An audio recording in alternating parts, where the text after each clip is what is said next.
복합 3강 정리합니다. 자, 가작품에 보시면 임해창의 그 세 장 속의 학이라는 작품이 있는데요. 자, 이 임해창이라는 거는 지금 기녀입니다, 기녀. 그래서 옛날 이 시대가 언제야? 1573년부터 1610년이니까 이 선조 때네요, 지금. 자, 그래서 이때 이 조선시대 기녀는, 기녀의 삶 자체는 지금 신분이 되게 낮은 이런 신분이었고요. 자, 그래서 평생 동안 지금 본인이 이런 어떤 신분적 제약 때문에 결국은 어떻게 되는 거야? 자기가 뭔가 뜻이 있어도 그걸 펼칠 수 없었던, 자, 이런 거에 대한 것을 자기가 세 장 속에 갇혀 있는 새 학으로 좀 표현을 했습니다. 자, 먼저 세 장에 지금 한 번 갇히자 신선의 세계로 돌아갈 길 아득하다고 했으니까 본인은 원래 어디 신성계에서 이렇게 내려온, 자, 자기가 한 마리 어떤 학이라고 좀 표현을 했어요. 그런데 그것이 지금 어디에 갇혀 있는 거야? 세 장이 갇혀 있다는 것은 어떤 신분적인 억압이나 구속. 자, 여기 있는 자기의 처지를 이렇게 좀 표현을 했습니다. 자, 그래서 어떤 과거의 어떤 자유로웠던 삶으로 돌아갈 수 없는, 만약에 자기가 자유롭게 다시 옛날의 어떤 신선의 세계로 날아갈 수만 있다면 좋으련만, 자, 그것이 갈 길이 너무나 아득하다고 얘기했어요.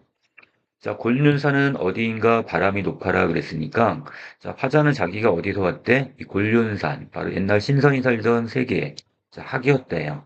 근데 지금 이쪽 인간 세상에 날아와서 다시 돌아갈 수가 없는 거야. 자, 청전의 날 저물어 창공은 끊어지고, 자, 구령의 달 밝은데, 자, 꿈길만 고달프다 그랬으니까, 자, 결국 여기 있는 화자는 과거로 돌아가고 싶지만 돌아갈 수도 없어. 자, 꿈속에서나마 가고 싶지만 갈 수가 없는. 자, 그래서 여기에 대해서 어떤 마음의 애달픔을 이렇게 좀 표현했습니다. 자, 그러면 여인 그림자 짝도 없이 홀로 서 있는데 그랬으니까, 여인 그림자란 걸 봐서 화자가 지금 병이 들었다 또는 외로운 처지다 이걸 알 수 있겠고요. 자, 저녁 까마귀 때 스스로 신나 온 숲이 떠들썩하다 그랬으니까, 자, 까마귀는 지금 어떻게 서로 신나게 떠들고 있는데 화자인 자기는 그 반대가 되겠죠. 자, 그래서 깃털 깃 날개는 병이 깊어 죽음을 재촉하니 이렇게 되겠으니까 자신은 지금 세 장 속에 갇혀서, 자, 지금 죽음을 이렇게 앞뒀다고 보고 있어요. 슬픈 울음 해마다 옛 언덕을 그린다 그랬으니까, 자, 옛 언덕도 마찬가지 예전 어디 곤륜산이나 청전 이런 것 같은 신선의 세계를 다시 그리워하고 있다 이렇게 보시면 되겠죠. 자, 이 작품에서 이 까마귀 때는 화자와는 대비가 되는 어떤 소재로서 쓰였다는 거. 이 부분 좀 다른 이렇게 좀 별도로 좀 정리를 하셔야 될 것 같고요. 그다음에 여기서 시적 화자가 지금 추구하는 공간은 이 곤륜산부터 청정, 불경과 같은 신선의 세계다. 자, 그리고 화자 자신을 지금 의탁해서, 자, 여기는 세 장 속에 갇혀 있는 한 마리의 학. 자, 그리고 결국 과거의 삶으로 지금 돌아갈 수가 없는, 여기에 대한 어떤 애틋한 또 그리움 내지 한식의 어떤 한시라고 보시면 되겠습니다. 자, 아래 보시면 시적 상황의 어떤 구조인데요. 자, 여기서는 지금 시적 화자는 세 장 속에 갇혀 있는 자신을 학에 비유를 했고요. 자, 그다음 그 대비가 되는 소재가 뭐가 있었어? 까마귀가 있죠. 자, 그리고 자기가 그리움의 대상은, 자, 곤륜산, 청정, 불령과 같은 과거의 자유로웠던 어떤 신선의 어떤 세계. 자, 여기를 지금 여기서 그리워하고 있습니다. 자, 전체적인 어떤 화자가 지금 처한 상황은 이행에서는 자기가 세상 속에 갇혀서 자유롭게 지금 날아갈 수 없다 이렇게 얘기하고 있죠. 자, 그리고 어디로 가고 싶은데 과거. 자, 그 신선의 세계, 옛날로 돌아가고 싶은데 그렇지 못해. 행복했던 시간으로. 자, 3, 4행에서는요, 자유로웠던 과거를 그리워하지만 돌아갈 수 없다는 걸 다시 한번 확인하게 되고, 자, 이 5, 6행에서는 까마귀 떼와 달리 외로이 지금 홀로 있는 자기 자신을 대비해서 표현했습니다. 자, 그 다음에 7, 8행에서 병든 몸을 한탄하면서 이 과거를 그리워하며 지내고 있는 하샤. 이렇게 보시면 되겠습니다. 자, 아래로 내려오시면 선상탄이라는 작품이 있는데요. 자, 이것도 시대가 비슷하네요. 자, 선조 임금 때 작품이고요. 자, 그 다음에 아랫부분에 그 또 하나 그 오윤겹 남은 설생전이 있는데 이 작품도 거의 시대가 같은 시대야. 가작품은 지금 누구? 이매창이라는 기녀의 작품이라면, 자, 여기 있는 이 선상타는 누구? 이 선조 임금 때, 자, 무인이었던 바로 박일로의 작품이 되겠습니다. 자, 그다음서 밑에 보시면 이 글은 지금 조선 후기 1605년에 지금 여기서 이 박일로가 지금 뭐라고 있냐면 임진왜란의 무인으로 참전을 했다가, 자, 지금 이 부분에서는 어떻게 이제 전쟁이 끝나고, 1605년이니까 임진왜란 전쟁은 끝났죠.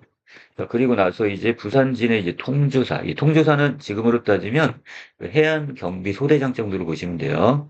자, 그리고 이건 이제 거기에서 이제 왜군들에 대한 어떤 적개심도 드러내고 있고, 자, 전쟁이 없는 태평한 세상이 오기를 염원하는 작품으로 보시면 됩니다. 자, 작품 제목, 배선자고요. 산은 윗상자, 한탄하다 탄자니까 배 위에서의 탄식이다. 이 정도 정리하시면 되겠고요. 자, 아래 부분에 전체 내용은 아니야. 일부분이 많이 빠졌습니다. 자, 그래서 그 앞에 부분에서는 이 배 위에서 임진왜란 전쟁이 일어나게 된 게 결국 뭐 때문에 일어났다고 생각하냐면, 이 외적이 없다면, 그러니까 일본이란 나라가 생기지 않았다면, 저 결국 어떻게 되겠어? 이 임진왜란 전쟁 자체가 안 일어났겠죠? 자, 그래서 바로 외나라를 만들게 된, 바로 여기서 이제 누가 진시황이 이 장생 불사약을 구하기 위해서 지금 이 서불이라는 신하를 여기 우리 조선과 그 다음에 어디까지 외나라까지 보내게 된단 말이야. 그 조상들 결국 그 사람들이 결국 뭐가 됐다? 중국의 조상이 됐다고 해서 그 부분이랑 또는 여기에서 그 배를 만든 그 더 거슬러 올라가서 배가 없었다면 또 침범을 안 했을 거란 말이야. 그래서 배를 만든 어떤 헌원 씨라는 황제와 그 다음에 이 장생 불사약을 구하기 위해서 보낸 또 여기 있는 그 진시 황제 또 그다음에 그의 신하인 서불 이 세 사람을 지금 앞에서 탄식하는 부분이 있었고요. 다음 장면입니다. 조그만 이 몸이 자 보잘것없는 이 몸이 병중에 있대요. 자 나이가 지금 이때 나이가 45세 정도였거든요. 실제 나이 뭐 지금은 평균 수명으로 따지면 상당히 지금 나이가 있다고 보시면 되겠고 중노년층으로 보셔야 되겠고 자 자기가 지금 병이 들었다는 건 뭐 진짜로 몸에 어떤 큰 병이라기보다는 지금 늙은 자기 상황을 지금 얘기하는 것 같아요. 자, 분풀이도 한풀이도 어려울 듯 하건만 자기가 이제 나이가 들어서 자기가 이렇게 지금 여기 이 통주사라는 벼슬로 이 해안 경비를 하고 있는데 여기를 지금 지키고 있는데 자, 그래서 그걸 다 못할 것 같지만 그러나 죽은 제갈 공명도 살아있는 사마 중달을 멀리 내쫓았고 발이 없는 손민도 방연을 잡았거든 그랬는데 자, 이게 중국의 어떤 고사를 지금 인용한 부분이거든요.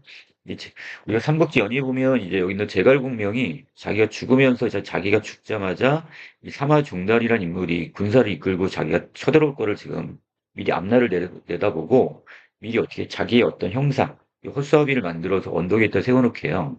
그래 중달이 결국 그걸 보고 나서 달아났다 이런 내용이 고사. 송빈과 방연고사도 마찬가지인데요. 이 방연이란 인물이 자, 여기서 지금 어떻게 했냐면 이 손변을 시계 갖고 다리를 자르게 만들어.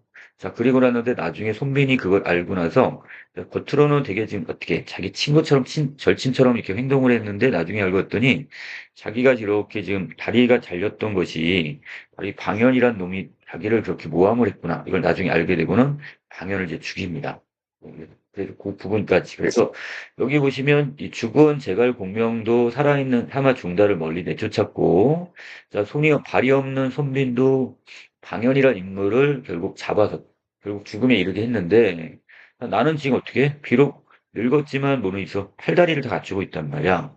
이 몸은 수족, 이 팔다리를 다 갖추고 목숨을 이었으니 쥐떼 같고 개떼 같은 이 도적놈들 누굴 얘기하는 거야? 왜군을 얘기겠죠? 자, 이 왜군들을 잠시나마 내가 두려워하겠는가 그랬어. 자, 자기는 두려워하지 않아. 자, 비선에 달려들어. 자, 날비자입니다. 자, 그리고 나는 듯한 빠른 배에 달려들어 선봉을 거치면 자기가 선봉장, 맨 앞장을 서갖고 적들을 맞이하겠다 이거야. 부시올 서릿바람에 낙엽같이 해치리라 그랬으니까 적들을 낙엽처럼 하나씩 다 이렇게 다 해치우겠다. 자, 이렇게 보시면 되겠고요. 물리치겠다는 거. 실종 칠금을 우린들 못하겠는가 그랬으니까 자, 여기 있는 이것도 중국의 고사 일부분입니다. 그 9번의 어떤 입초기를, 맹획이라는 인물을 9번 잡았다, 9번을, 아니, 7번을 잡았다, 7번을 풀어줬대요. 전쟁에서. 그러니까 우리 여기 있는 누구도, 이 작가인 박일로도 자기가 비록 늙었지만, 자, 지금 너희들을 내가 어떻게 7번 잡았다, 7번 풀어줄 정도로 아예 능력은 있다. 자, 이걸 지금 보여줍니다. 자, 그러면서, 자, 어리석은 섬나라 오랑캐들아, 이걸 아까 쥐떼 같고 개떼 같은 도적들이라고 그랬죠? 어디서 항복을 하거라, 이렇게 얘기를 해요. 자, 항복한 자는 안 죽이는 법, 너를 굳이 내가 선물 못 지르겠느냐? 그래서 멸망을 시키겠느냐? 자, 너희들이 지금 어떻게 한다면? 항복을 한다면 너희들을 죽이진 않겠다 이거야. 우리 선조 임금님께서 성덕, 자, 이 덕으로서 덕으로 같이 살자 하시니라. 태평천하의 요순 국민이 되어 요 나라 요 임금과 순임금처럼 태평했던 중국의 어떤 태평했던 백성들 자, 이렇게 되어서 1월 광화는 자, 아침부터 거듭하거늘 그랬으니까 자, 1월이라는 거는 해와 달을 얘기하거든요. 이 빛이 계속해서 비춘다고 한다는 것은 임금님의 덕이 계속 아침에서 아침으로 이어지는 거니까 태평성대가 지속된다 이렇게 보시면 될 것 같아요. 자, 전선을 타던, 자, 전함을 타던 우리 또는 군함을 타던 우리 몸이 자, 이제 어부의 배를 타고 노래를 부르면서 자, 이제 가을달 봄바람의 높이 자, 이렇게 베개를 800개를 베고 누워서는 자, 태평성대 파도가 없는 바다. 파도가 없다는 것은 평화로운 시대를 이런 우리 다시 한번 누려보자 이렇게 이야기를 하고 있습니다. 자, 그래서 자, 여러 가지 은유법 내지 지금 영탄법을 사용해서 태평성대 시절을 다시 누려보고자 하는 화자의 바람이 잘 나왔네요. 자, 다시 위로 올라가시면 지금 화자는 어디 있다고요? 자, 여기서 부산진의 통주, 부산항의 어떤 통지사의 어떤 벼슬을 부여받고 자신이 지금 비록 보잘것없고 늙었지만 자신이 지금 어떻게 한대요? 일본 외적들을 자기는 두려워하지 않겠대요.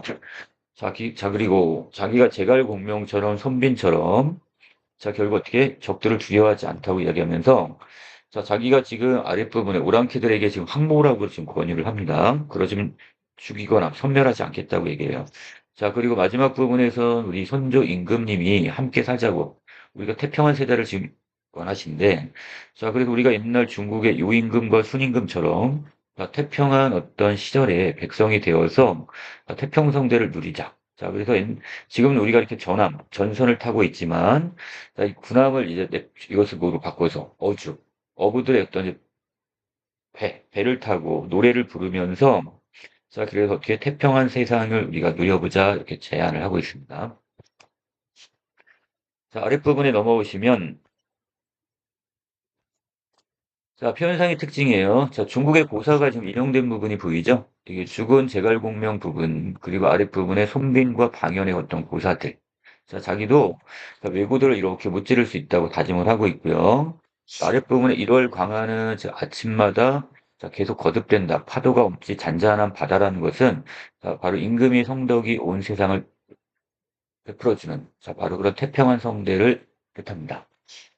자, 아랫부분에서 지금 상황은 자, 무인의 몸으로, 자, 군인의 몸으로 지금 어떻게 전선을 타고 이 전함을 타고 여기서 바다를 경계할 임무를 수행하지만 그 상태를 바람직하지 않다고 여겨요. 그럼 어떤 상황? 자, 결국 전쟁이 없는 이 태평한 세상.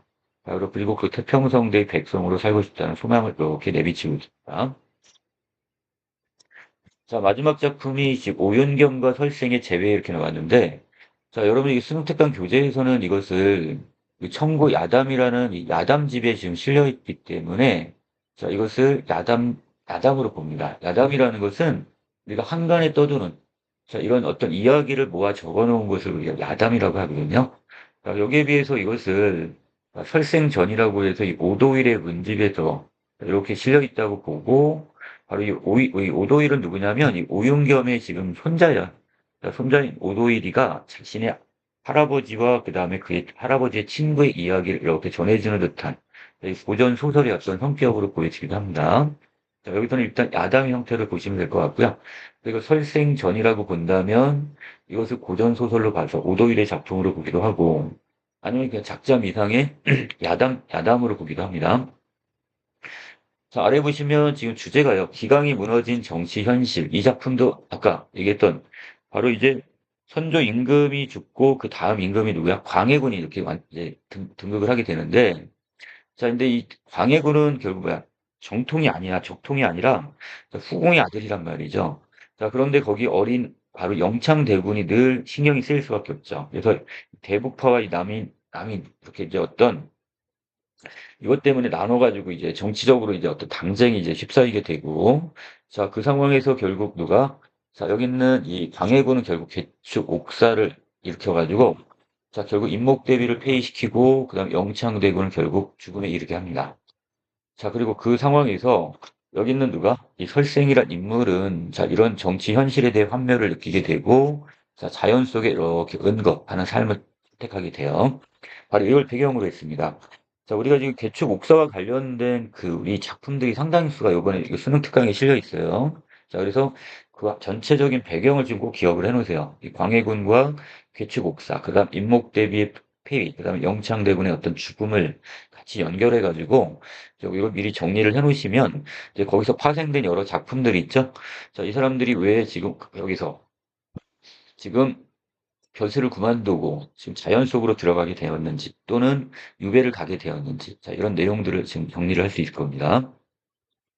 자, 이 설생이란 인물이 결국 어떻게 했대요? 인목대비 폐비 사건이 일어나자 정치 현실의 환멸을 느끼고는 자, 결국 어떻게 합니까? 자, 결국 여기서 이제 자연 속으로 들어가자고 하는데 이제 그의 친구인 이 오윤겸은 자 결국 뭐 때문에 가고 싶어도 지금 갈 수가 없는 상황이죠. 부모님이 계시기 때문에 자 어쩔 수 없이 부모님을 모시기 위해선 자신이 벼슬을 안 할 수가 없어. 자 그래서 결국은 자 설생과 뜻을 같이 하지 못하게 됩니다. 자 오윤겸은 결국 이후에 벼슬길에 나가 강원도 관찰사가 되었는데 자 이때는 이제 임금이 바뀌었어요. 광해군이 이제 저기 네, 지금으로 따지면 탄핵이 되고, 그 다음에 누구에 의해서 인조 반정이 일어나서 이제 인조 임금이 된 다음에, 자, 그때 이제 강원도 관찰사가 될 영랑호라는 이제 강원도의 그 호수를 가서 뱃놀이를 하다가 그곳에서 우연하게 누구를 펄생을 만나게 되는 장면. 여러분 교재가 바로 거기 부분이야. 자, 그리고 나중에 지금 이 회룡굴이라는 곳에 같이 가게 되고요. 다시 이제 한양에 내려와서 다시 오윤경을 만나게 되는데, 자, 여기에서 이제 벼슬자리를 주겠다고 제안을 하지만, 자, 이걸 불쾌히 여기고는 결국 종적도 없이, 흔적도 없이 사라집니다. 자, 그래서 맨 마지막에 다시 이 친구인 오윤겸이가 그 회룡교를 다시 찾아가지만 결국 오윤겸은 혈생도 잠적을 했고 그곳이 폐하가 된 것을 이제 확인하는 장면으로 끝나 있습니다. 자, 본문 들어갈까요? 자, 이 부분에서 자, 광해군 시절입니다. 자, 설생이 어, 자, 한양의 어떤 청파 지역에 살고 있었나 봐. 자, 문장도 풍부하고 기계와 절개를 숭상했다고 했으니까 상당히 지금 성격이 어때요? 자, 문을 되게 좋아하고 기계 절개가 상당히 됐던 것 같아요. 자, 그래서 이제 과거 시험 준비를 했지만 결국 불합격을 하게 되고, 자, 이때 오윤겸과 매우 친했는데, 자, 이걸 우리 한자성어로 중마고 이렇게 이야기하죠. 자, 개축년에 임목대비 폐기 사건이 일어나자 바로 그 1613년에 개축 옥사 이걸로 해서 임목대비 폐기 사건이 일어나자 설상은 지금 어떻게 자 지금 여기서 오윤겸에게 말합니다. 자 윤리와 기강이 다 사라졌으니 벼슬은 해서 뭐 하겠나? 나와 함께 유람이나 떠나지 않겠나? 그러니까 벼슬 오른 것 자체가 이제 무의미하다고 판단을 하고는 차라리 이렇게 자연을 떠돌며 우리 어떻게 여행이나 다니고 관광이나 하서 다니고 자, 자연 속에 은거를 하자고 얘기합니다. 하지만 오윤경은 지금 부모님이 살아 계시기 때문에 부모님을 이렇게 돌봐야 되기 때문에 멀리 떠날 수 없다고 얘기를 하고 자, 그래서 결국 두 사람은 다른 선택을 할 수밖에 없네요. 자, 한 달 뒤입니다. 설생의 집에 가보니 설생은 이미 떠나버렸고요. 자, 인조 반정 이후에 갑술년에 오윤겸이가 지금 강원도 관찰사가 되어서 지역을 순시하다가 이 영랑호라는 자, 이 호수, 이곳에 이제 뱃놀이를 하게 되는데, 자, 이곳에서 지금 혹시 누굴 만납니까?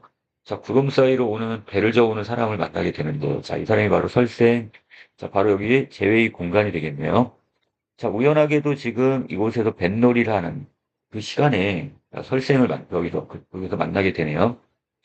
자, 오용경은 매우 놀라 설생은 배 안으로 지금 맞이하게 되고요. 자, 여기서 그가 마치 하늘의 구름 사이에서 내려온 사람인 양 반겼다 그랬으니까, 자, 우연하면서도 자, 신기한, 자, 재회를 했습니다. 자, 그리고 설생한테 물어봤어. 어디 사느냐 물어봤더니, 내가 사는 곳은 양양 관하로부터 한 동남쪽으로 한 6, 70리 정도. 자, 심리가 4km니까 한 24km에서 결국 어느 정도가 되는 거야?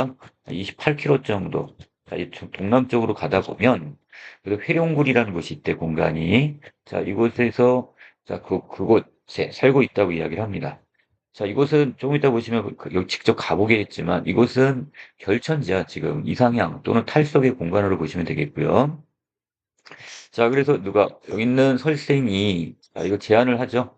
자, 그래서 한번 같이 가보자고 지금 제안을 하는 초대를 하는 장면. 자, 그래서 여기 있는 지금 누가 오윤겸이 그걸 따라서 자 어떻게 산기슭에 가마를 타고 이제 계곡을 들어가고 자, 더 들어갔더니 지금 절벽이 나오네요. 그 형세가 기이하고 웅장해서 사람의 눈을 놀라게 했답니다.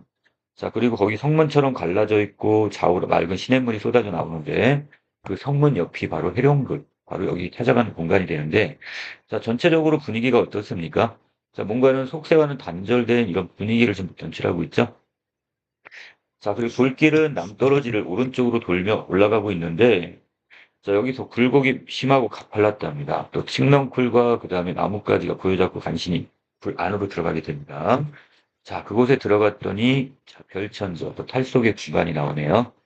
자, 그곳 땅은 매우 어떻게 넓고도 토질. 자, 또 토양이 되게 지금 비옥했나 봐. 자, 그래서 거주하는 사람들도 많았고, 자, 뽕나무나 이런 여러 가지 나무들을, 과일들이네요. 이런 것들을 심었고, 과실수를. 혈생의 거처는 굴 한가운데 있었는데, 지극히 화려하고 그윽했답니다. 자, 그리고 공을 마루로 인도해 산의 진미, 자, 여러 가지 갖가지 좋은, 맛 좋은 음식을 대접을 했고, 기묘한 과실들이 지극히 향기롭고 달콤했으며, 인삼 팔뚝만큼 굵었다 그랬으니까, 상당히 이 회룡굴이란 곳이 풍요로운 공간인 것 같아요. 서로 이끌며 지금 밖으로 지금 나왔는데, 자, 숲풀과 산봉우리 뿐만 아니라 자연의 분위기가 너무나 굉장히 아름다웠나 봐. 자, 그리고 우윤경은 마치 방장산에 들어온 이 조기마다 조금씩 그 작품마다 또는 이것이 인용된 그 어떤 그 성장마다 이게 출처마다 좀 다른데요. 어디에서는 이걸 방장산으로 안 나와 있고 귤주 내지 무릉도원으로 나와 있는 똑같은 이상적 공간으로 보시면 될 것 같아요. 자, 여기 황홀하여 자기가 벼슬을 살이를 하고 있는 것이 추하게 느껴졌다고 했습니다.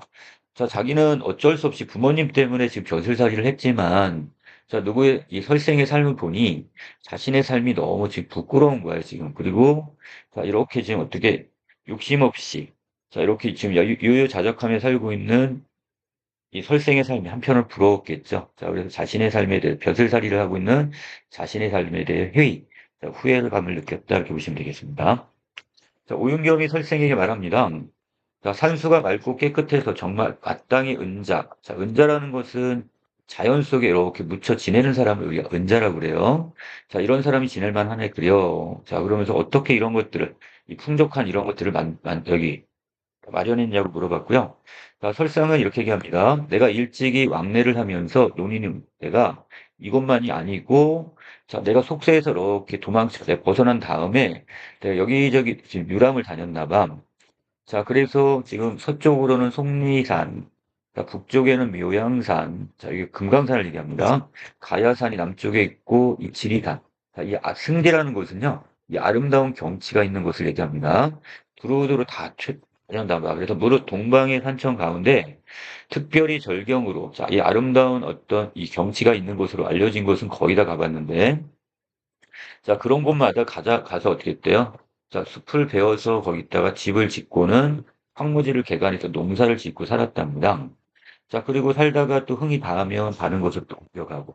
자, 그래서 우리 나라에 이 방방곡곡을 다니면서 경치 좋고 이런 곳에서 머물러 살다가 또 다시 자리를 옮기고 했나 봐요. 자, 그러다 이런 까닭으로 내가 거처한 곳 중에서 이 산의 기이함과 물의 절묘함, 그리고 논과 집의 어떤 넓고 화려함이 해서 이것보다 10배는 더 좋아하는 것도 많답니다. 다만, 세상 사람 중에는 아는 사람이 거의 없지, 그렇습니까? 이 공간은 당연하게 속세와는 단절이 된 어떤 공간, 탈속적 공간이라고 할 수 있겠죠? 자, 오윤겸이 설생의 어떤 종들을 보니 모두 준수하고 자, 악기를 익히고 있었는데 물어보니 모두 첩의 자식들이었다 그랬습니다. 자, 이게 문제로 지금 나왔던 것 같은데요. 자, 이 사람들은 지금 어디 조선의 땅에 있었다면 결국 어떻게 이 신분적 제약 때문에 자, 지금 뭔가 자기가 하고 싶은 걸 자유롭게 할 수도 없었던 것 말이야. 자, 그런데 이곳에서는 어떻게 본인들이 지금 하고 싶은 걸 할 수 있는 신분적 제약도 없었던 것 같아요. 자, 그리고 여기에서 저희 뭐 종이라고 했으니까 어떤 신분적 제약이 전혀 없는, 신분이 전혀 없었던 평등 사회는 아니었던 것 같고, 그것보다는 조선에서보다는 좀 완화됐거나, 이렇게 좀 보는 게 좀 타당할 것 같고요. 자, 가무, 노래와 춤을 하는 미들도 있고, 자, 지금의 댄서들. 자, 그리고 연하음영 되었는데 모두 오묘하게 아름다웠답니다. 자, 그리고 그래서 오윤겸이 더욱 귀하게 여겼다 그랬으니까, 자, 아랫부분 좀 정리하고 갈게요. 자, 첩의 자식들이 회룡부에 많은 것으로 보아서 이 속세와 달리 첩의 자식이어도 결핍감이 없이 완화되면서, 완화라고 표현했지 완전히 해소된 건 아닙니다. 자, 여기도 완화됐거나 해소된 공간으로 보기도 하는데, 자, 이 종이라는 이 신문적인 것이 있다는 것은 완화로 보는 게 조금 더 가깝다 이 뜻이에요, 지금. 자, 이 부분에 좀 이렇게 별표 쳐 드릴게요. 자, 오윤겸은 설생의 득이한 모습, 자, 뭔가 좀 뜻을 이룬 이런 것 때문에 자신만만해하는 모습을 보면서, 자, 뒷걸과 같은 세상이 얽매인 자기를 되돌아보며 또 한숨을 쉬고 심지어 울기까지 하며, 자, 자신의 어떤 속세에서의 삶 자체를 지금 후회하는 거죠. 자, 이 회의적 태도를 보입니다. 자, 거기서 자, 이틀을 더 머물고 떠나오면서 설생한테 부탁을 합니다. 뒷날 반드시 한양으로 와서 자, 나를 방문해 주게나. 자, 이 약속을 지켜서 3년 후에 설생은 한양으로 와 오윤겸을 찾아갑니다. 자, 이때 오윤겸의 벼슬은 벌써 전족, 이족 판서의 벼슬을 하고 있고요. 자, 설생에게 지금 벼슬을 주겠다고 이렇게 제안을 하지만 설생은 이것을 수치스럽게 여기고는 작별 인사도 없이 떠나버렸다 그랬으니까 자, 한양을 떠나게 됐던 그때도 정치 현실에 환멸을 느꼈었잖아. 근데 지금 여기에서 친구인 오윤겸이가 교수를 저기 추천해 하겠다고 하니까 자, 여기 아직도 지금 설생은 그 자체가 싫은 거죠. 자, 그리고 어떤 세속적인 어떤 이런 부귀와 공명, 자, 이런 거에 대한 관심이 없단 말이야, 지금. 자, 그래서 이 부분에서는 지금 오윤겸과 설생과의 외적 갈등이다 이렇게 보시면 되겠고요. 자, 오윤겸이 휴가를 얻어 설생을 만나보자 고향을 넘어서 이 회룡구를 갔는데, 그러나 그곳은 이미 폐허가 돼버렸고요. 설생 어디로 갔는지 알 수가 없었다. 자, 이 소설로 본다면 이걸 뭘로 볼 수도 있다? 자, 뒷부분에 어떻게 됐는지 내용을 모르잖아요. 자, 미완결의 또 결말 구조. 자, 이렇게 보기도 합니다. 아, 사람 중에도 아는 이가 없었고요. 오윤겸이 자, 그 기이한 행적에 크게 탄식하고 애석한 마음으로 돌아왔다. 자, 아까운 어떤 인재를 결국 어떻게 되는 거야? 지금 다시 만날 수 없다는 것에 대한 안타까움이 되겠죠? 자, 그리고 이 작품이 그 오도일의 그 작품에 보시면 설생전이라는 작품 안에 보면 거기 작자의 논평이 이렇게 달려졌어요. 자, 그래서 여기서는 어떤 세속적인 삶보다는 그 어떤 것? 자연을 이렇게 자연 속에서 지금 자적하는 삶에 대한 어떤 예찬적인 태도에 작자의 논평이 뒷부분에 지금 빠져 있습니다.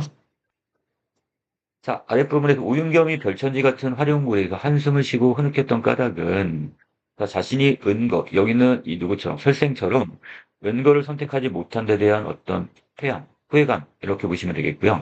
자, 오윤겸은 설생에 대한 선망과 이 부러움과 또 자신의 삶에 대한 부끄러움을 동시에 느꼈을 겁니다. 자, 회룡굴이란 공간은 자, 속세와는 거리가 바로 된다. 자, 배를 타고 한참 가서야 이렇게 찾을 수 있는 공간이었고요. 그렇게 쉽게 찾을 수 있는 공간도 아니었단 말이야.